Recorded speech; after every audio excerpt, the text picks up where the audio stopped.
Welcome back to let's learn. അപ്പോൾ എല്ലാവരും സുഖമായിട്ടിരിക്കുന്നു എന്ന് വിചാരിക്കുന്നു.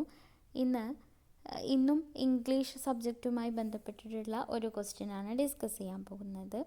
അപ്പോൾ ഇംഗ്ലീഷ് പെഡഗോജിയിൽ വരുന്ന ചോദ്യം ഞാൻ പറയാം. Which teaching AIDS will you use for an English class? ഇപ്പോൾ നിങ്ങൾ ഒരു ഇംഗ്ലീഷ് ടീച്ചർ ആകുമ്പോൾ ഒരു ഇംഗ്ലീഷ് ക്ലാസ് റൂമിൽ നിങ്ങൾ ട്രാൻസാക്ട് ചെയ്യുമ്പോൾ നിങ്ങൾ ഏതൊക്കെ ടീച്ചിങ് എയ്ഡ്സ് ആണ് ഉപയോഗിക്കുക എന്നുള്ളതാണ് ചോദ്യമായിട്ട് വരുന്നത് കേട്ടോ. We know that teaching aids are very essential in making English classes more interactive, engaging and effective. അല്ലേ, ഒരു ഇംഗ്ലീഷ് ക്ലാസ് ഫലപ്രദമായിട്ട് കിട്ടണമെങ്കിൽ ടീച്ചിങ് എയ്ഡ്സിന് വളരെ ഇമ്പോർട്ടൻ്റ് ഉണ്ട് അല്ലേ. നമ്മുടെ ട്രെയിനിങ് പീരീഡിലൊക്കെ നമുക്കത് അറിയാവുന്നതാണ്. അപ്പോൾ ടീച്ചിങ് എയ്ഡ്സിന് എത്രത്തോളം ഇമ്പോർട്ടൻ്റ് ഉണ്ട് എന്നുള്ളത് നമുക്ക് മനസ്സിലാക്കാം. ക്ലാസ് റൂമിൽ ഏതൊക്കെ ടീച്ചിങ് എയ്ഡ്സ് ഉപയോഗിക്കാം എന്നുള്ളത് നോക്കാം.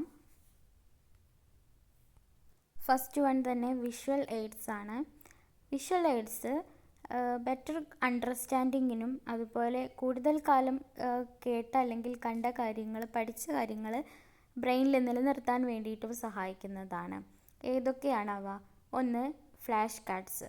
അത് വൊക്കാബുലറി, ഗ്രാമർ, റൂൾസ് എന്നിവ കൂടുതലായിട്ട് ഫോക്കസ് ചെയ്യാൻ സഹായിക്കുന്നതാണ് ഫ്ലാഷ് കാർഡ്സ്. മറ്റൊന്ന് ചാർട്ട്സ് ആൻഡ് പോസ്റ്റേഴ്സ് ആണ്. Parts of speech, verb tenses, punctuation marks ഇതൊക്കെ പഠിക്കാൻ വേണ്ടി സഹായിക്കുന്നതാണ് ചാർട്ട്സ്. പിക്ചേഴ്സ് ആൻഡ് ഇല്ലുസ്ട്രേഷൻസ് ആണ് മറ്റൊന്ന്. ഇപ്പോൾ സ്പീക്കിംഗ്, റൈറ്റിംഗ് അതുപോലെ കോംപ്രഹെൻഷൻ ആക്ടിവിറ്റീസ് ഇതിനൊക്കെ ഹെൽപ്പ് ചെയ്യുന്നതാണ് പിക്ചേഴ്സും അതുപോലെ ഇല്ലുസ്ട്രേഷൻസും. മറ്റൊന്ന് കൺസെപ്റ്റ് മാപ്പാണ്. കൺസെപ്റ്റ് മാപ്പ് ഐഡിയാസിനൊക്കെ ഓർഗനൈസ് ചെയ്യാൻ വേണ്ടിയിട്ടാണ് സഹായിക്കുന്നത്. സ്റ്റോറി മാപ്സ് എന്ന് പറഞ്ഞ ഒരു സംഭവം കൂടിയുണ്ട്. സ്റ്റോറി മാപ്സ് എന്താണ്? For analysing story elements, character, setting, plot എന്ന് തുടങ്ങിയിട്ടുള്ള ഒരു സ്റ്റോറിയിൽ വരുന്ന എലമെൻറ്റ്സ് ഒക്കെ അനലൈസ് ചെയ്യാൻ വേണ്ടി സഹായിക്കുന്നതാണ് സ്റ്റോറി മാപ്പ്. മറ്റൊന്ന് ഓഡിയോ വിഷ്വൽ എയ്ഡ്സ് ആണ്. കാഴ്ചയും കേൾവിയും ഒരുമിച്ച് സഹായകമാകുന്ന ടീച്ചിങ് എയ്ഡ്സ്. ഇത് ലിസണിങ്, പ്രൊനൗൺസിയേഷൻ അതുപോലെ മൊത്തത്തിലുള്ള ഒരു ആക്ടിവിറ്റിയൊക്കെ എൻഗേജ്ഡ് ആയിട്ടിരിക്കാൻ സഹായിക്കുന്നതാണ് ഇത്തരത്തിലുള്ള എയ്ഡ്സ്. ഫസ്റ്റ് പ്രൊജക്ടറാണ് അല്ലെങ്കിൽ സ്മാർട്ട് ബോർഡ്. നമുക്കറിയാം ഡിജിറ്റൽ യൂസ് ആണല്ലേ. അപ്പോൾ വീഡിയോസ്, പ്രസൻറ്റേഷൻസ് അല്ലെങ്കിൽ ഡിജിറ്റൽ ആയിട്ടുള്ള ടെക്സ്റ്റ് ഒക്കെ കാണിക്കാൻ വേണ്ടിയിട്ട്, ഷോ ചെയ്യാൻ വേണ്ടിയിട്ട് യൂസ് ചെയ്യുന്നതാണ് ഇത്തരം പ്രൊജക്ടറോ അല്ലെങ്കിൽ സ്മാർട്ട് ബോർഡോ.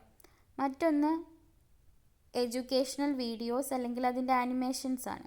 അപ്പോൾ ഒരു സ്റ്റോറി പറയുകയാണ് അല്ലെങ്കിൽ ഒരു ഗ്രാമർ കൺസെപ്റ്റ് മനസ്സിലാക്കി കൊടുക്കുകയാണ്, അതിനൊക്കെ വേണ്ടിയിട്ട് ഈ എഡ്യൂക്കേഷണൽ വീഡിയോസ് അല്ലെങ്കിൽ ആനിമേഷൻസ് ഉപയോഗിക്കാം.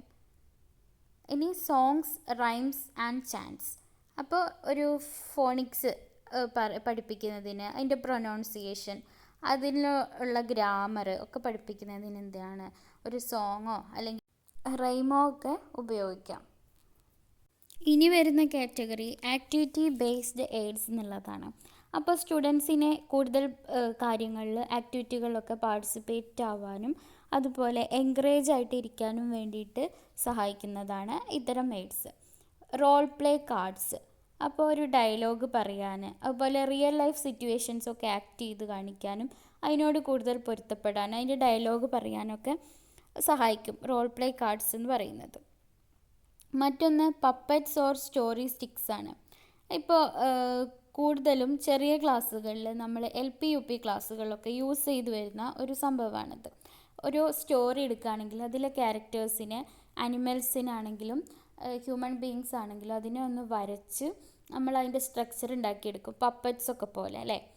ഒരു സ്റ്റിക്കൊക്കെ കൊടുത്തിട്ട്, അതാണ് പപ്പറ്റ്സ് ഓർ സ്റ്റോറി സ്റ്റിക്സ് എന്ന് പറയുന്നത്. ഇനി വേർഡ് ഗെയിംസ് ആൻഡ് പസിൽസ് ആണ്. അപ്പോൾ കുറേ വേർഡ് ഗെയിംസും പസിൽസും ഒക്കെ ഉണ്ടാവും, നമുക്കറിയാം അല്ലേ. നമ്മൾ കഴിഞ്ഞ ക്ലാസ്സിലും പറഞ്ഞിട്ടുണ്ടായിരുന്നു ലാംഗ്വേജ് ഗ്രാമർ ടീച്ചിങ്ങിൽ, അതുപോലെ ഇവിടെ ഉപയോഗിക്കാവുന്നതാണ്. മറ്റൊന്ന് flash sentences or story strips. അപ്പോൾ വേർഡ്സിനെ കറക്റ്റ് ഓർഡറിൽ അറേഞ്ച് ചെയ്യാൻ വേണ്ടിയിട്ട് ഉപയോഗിക്കാം ഈ ഫ്ലാഷ് സെൻറ്റൻസസ് എന്ന് പറയുന്നത്. ഓരോ കോണ്ടക്സ്റ്റിനനുസരിച്ചിട്ട് നൽകാം. ഇനി വരുന്നത് വർക്ക്ഷീറ്റ്സ് ആണ്. ഗ്രാമർ, വൊക്കാബുലറി, കോംപ്രഹെൻഷൻ ഇവയൊക്കെ ഏറ്റവും എളുപ്പത്തിൽ മനസ്സിലാക്കാൻ സഹായിക്കുന്നതാണ് വർക്ക്ഷീറ്റ് എന്ന് പറയുന്നത്. അപ്പോൾ ഓരോ ലെസൺ കഴിയുമ്പോഴും അല്ലെങ്കിൽ ഓരോ ടോപ്പിക്ക് കഴിയുമ്പോഴും നമ്മൾ വർക്ക്ഷീറ്റ് കൊടുത്തുകൊണ്ടേ ഇരുന്നാൽ അതൊരു ബെറ്റർ അസസ്മെൻറ്റ് കൂടിയാണ്.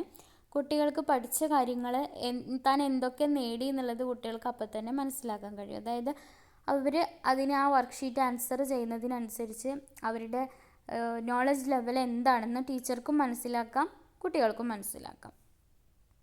മറ്റൊരു കാറ്റഗറി നമുക്ക് എല്ലാം അറിയുന്ന ട്രഡീഷണൽ എയ്ഡ്സ് ആണ്. ഇപ്പോഴും അത് വളരെ എഫക്റ്റീവാണ്, കാരണം കൂടുതലായിട്ടും ഉപയോഗിച്ചുകൊണ്ടിരിക്കുന്നതാണ്. ഒന്ന് ബ്ലാക്ക് ബോർഡ്, വൈറ്റ് ബോർഡ് എന്നിവ.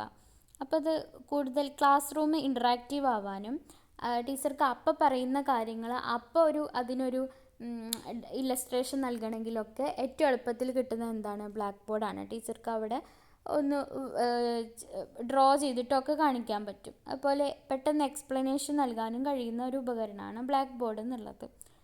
മറ്റൊന്ന് ടെക്സ്റ്റ് ബുക്കും റീഡേഴ്സും. ഇത് ആണ് മെയിൻ റിസോഴ്സ് എന്ന് പറയുന്നത്. ടെക്സ്റ്റ് ബുക്കും റീഡേഴ്സും ആണ്.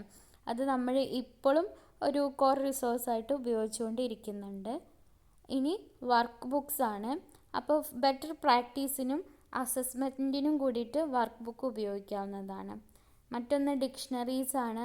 അത് കുട്ടികളുടെ വൊക്കാബുലറി ഡെവലപ്പ് ചെയ്യാൻ അതൊരു അഡീഷണലായിട്ട് നൽകാൻ പറ്റുന്നതാണ് ഡിക്ഷണറി എന്നുള്ളത്.